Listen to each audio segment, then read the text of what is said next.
Hey guys, welcome back. So today I'm officially going to share my English muffin recipe with you. This is a recipe I've been tweaking for some time and you guys have been asking for it, and I feel like I could continue to tweak it, but I feel like it's really good where it's at. So I'm gonna go ahead and share that with you today. I'm also going to make a double batch. This is something I like to make in bulk. That way I don't have to make them every week, every other week. English muffins are definitely a staple in this house when it comes to breakfast, and it is significantly cheaper than buying them at the store. So I figured I would go ahead and just show you the whole process today. They freeze amazing, so let's go ahead and just jump right in. Okay, so I'm a big fan when it comes to using gram measurements when it comes to baking. I feel like you overall just get a way better outcome and a lot more consistency. So this recipe goes majority off grams. There's a few that may not have gram measurements, like butter, because it's a fourth of a cup of butter and it's a lot easier just to cut on the line. But for the most part, this recipe completely goes off grams, so you will need a food scale for this, just FYI. I know some people don't like that, but I personally really like it. It's less cleanup, and again, it's just a lot more accurate. So you also need a stand mixer. English muffins have a very sticky consistency. I am sure you could attempt to make these by hand without a mixer. I've never done it, so take that with a grain of salt. I just know that it is a very sticky dough, and a stand mixer just really helps it all come together. So if you don't have these two things, I don't know how it will turn out, but those are just some little preferences I wanted to give in the beginning. One reason why I break this up into two batches is because my stand mixer will only do one batch. I made the mistake one time of thinking I could make a double batch of this in one go, and it was an epic fail. Also, it's a lot easier to process one batch, like baking it and everything once, because it makes 16 muffins. So that's quite a bit of muffins all in one batch, and I just don't have enough cooling room and all of that. So I'm just gonna add 480 milliliters, which is also just 480 grams of milk to a measuring cup here, even though I don't need the measuring cup. I will say this is about 2 cups of milk, and we are going to warm this up. So after about 30 seconds, our milk is pretty lukewarm. You don't really want it too warm because this is where we're going to bloom the yeast. I will say I have attempted this with half milk, half water, also all water, and the best outcome is using whole milk. So I can't really say non-dairy wise if this would work, but you could always test it for yourself. And then to the milk, all I'm going to do is add 3 teaspoons of yeast. Typically, again, I would measure this out by grams, but for some reason I always have an issue measuring out the grams with the yeast. So we're gonna add that to our milk, and all I'm gonna do is give it a little mix, and we're gonna allow this just kind of bloom. This isn't necessary, like you could all just mix this together, but I personally like to mix my yeast with the milk. Typically when you're doing this is just to make sure your yeast is active, and I know my yeast is active, so I really don't need to worry about it. I've also been asked about a sourdough version of this recipe, and honestly I've never attempted it. I gave up sourdough a few years ago and I have not gotten back into it. It's something I've wanted to get back into, but I just haven't got back into it. All right, so now I'm going to take my bowl for the stand mixer and mix all of my dry ingredients in here. So to my bowl, I'm gonna add 700 grams of flour. I will have all of these measurements listed in the description box below, so then you can easily just take the recipe and go. Whoopsie. We'll go with 702 today. Now I'm gonna add 35 grams of sugar. We'll go with 36. As long as you're super close to that, it's not gonna be that big of a deal. I'm now gonna add 12 grams of salt, which is right around 2 teaspoons. A little less, it depends on the salt you use. That's another reason why I really like to go off the gram measurement. Let's throw this onto the stand mixer. So I did use bread flour today, but you can use all purpose. I have used both, and honestly, I can't tell too much of a difference. The bread flour will make it just a little bit more fluffy, but if you have all purpose, that is just fine. So with the milk and the yeast, the other 2 things we are going to need is 1 egg at room temp. I'm gonna go ahead and get that washed. And then you also want some room temp butter. So here's a little trick for you if you haven't got your butter at room temp. You can fill a cup with water and then throw it in the microwave, warm up that water, and then your glass will be hot. And then you can just stick the glass on top of the butter and it will just easily get it to that room softness that you want. So with the butter, I need 4 tablespoons, which is half a stick, which is also 1/4 of a cup. And we are gonna just have this ready to go. And I'm just gonna leave the other 1/4 right there for our second batch. And what I'm gonna do is just go ahead and pull this down with a dough hook. I'm gonna put it on a low speed, and I'm gonna start by slowly adding in our milk and yeast mixture first.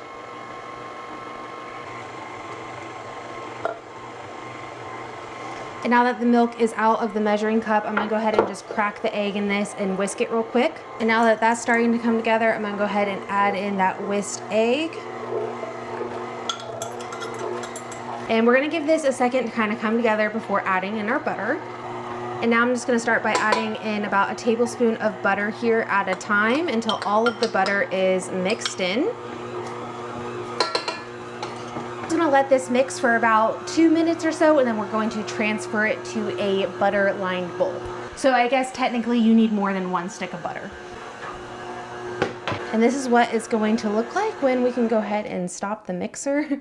And you can see the dough is very, very sticky. So I'm just taking a different stick of butter at this point, and I'm just going to get this all nice and coated.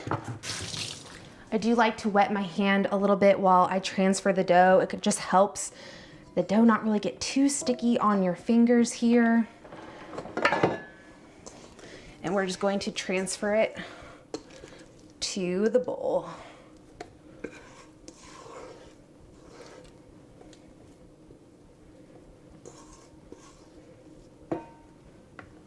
Right. At this point, all I'm gonna do is throw a lid onto the bowl, and I'm going to stick this in my oven with the oven light on. Don't turn on your oven. This will just allow a warm environment to kind of make the dough double a little bit faster. And now I'm gonna go ahead and get started on the second batch. The only other ingredient you're going to need outside of what I just showed you is some cornmeal.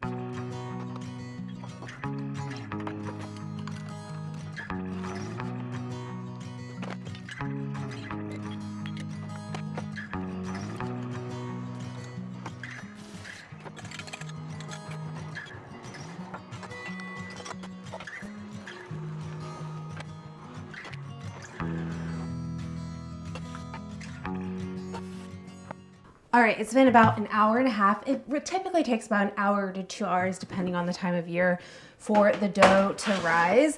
And what I'm going to do is sprinkle down some flour onto a work surface. And this is where I'm going to place my dough. I also have a pan here with some parchment paper, and I'm going to sprinkle my cornmeal onto this pan.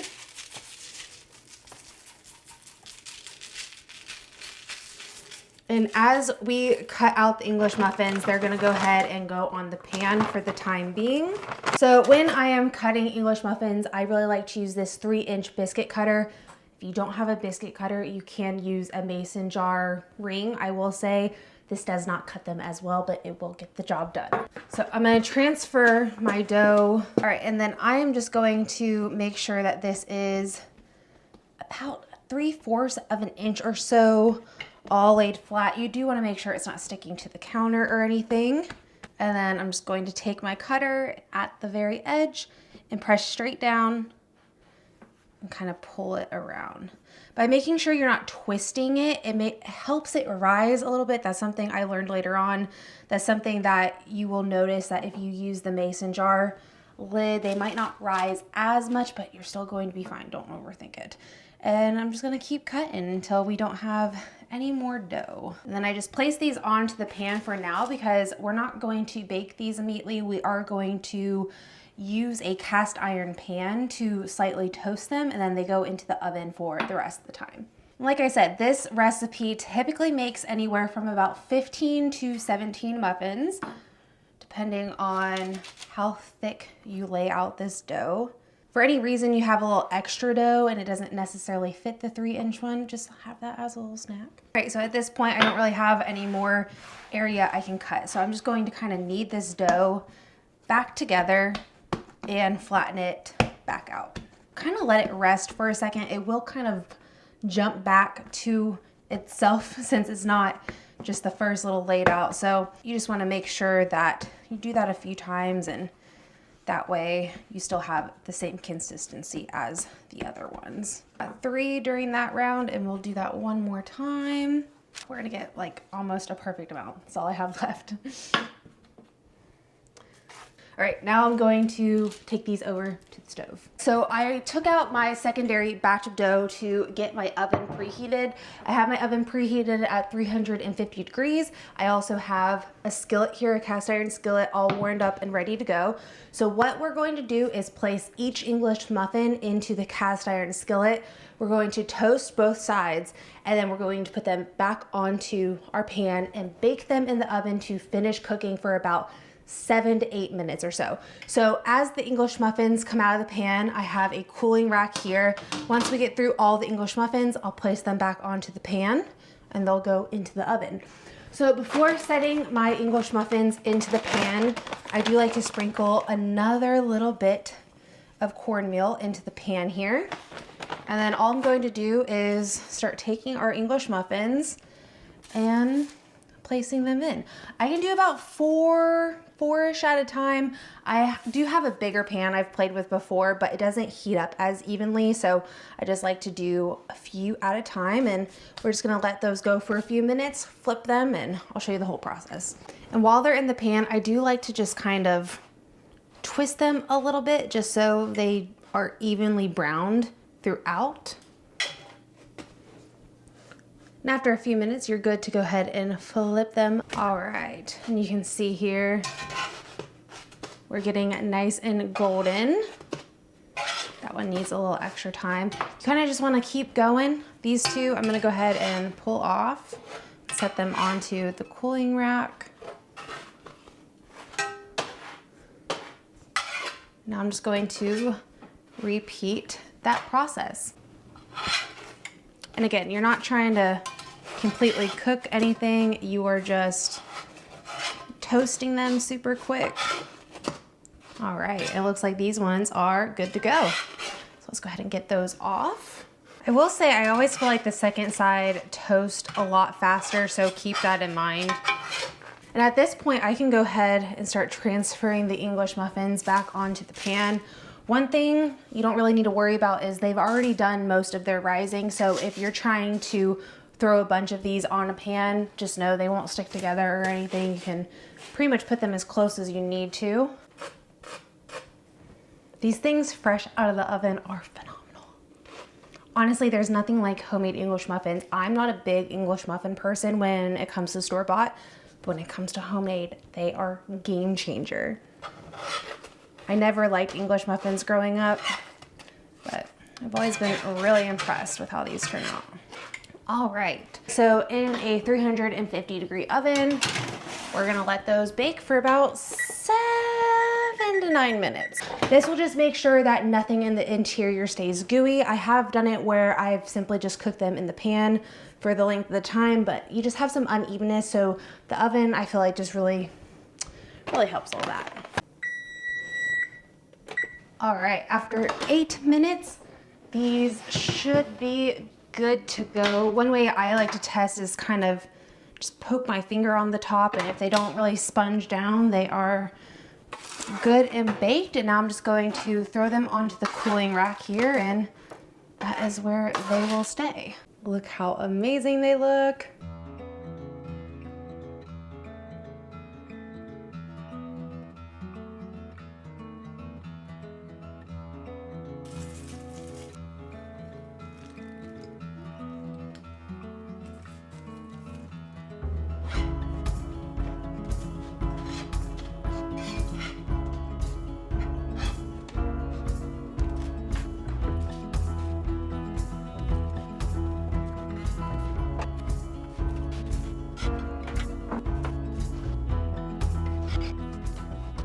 I'm gonna let the rest of them cool down before I show you how I go and freeze everything, but I am gonna go ahead and crack one of these open. So I typically use a bread knife, but if you want all of the nooks and crannies, you can just go around your English muffin with a fork.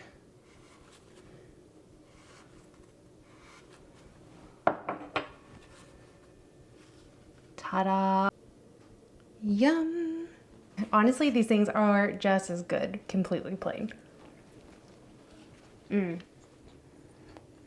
I'm telling you, there is nothing like a homemade English muffin. All right, so once your muffins are completely cooled off, this is when I place them into a single layer in a freezer bag and I suck out all the air. If you have a food saver or anything like that, that will work as well.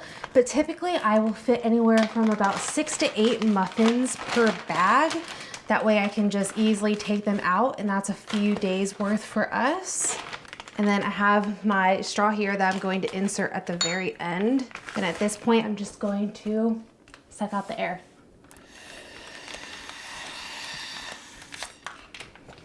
So doing this just helps with any type of freezer burn. You don't have to do anything crazy, but voila. I do typically save a bunch of these bags too, and I just save them for English muffins. Use them up a handful of times. Make sure the zipper is completely tight other than your straw.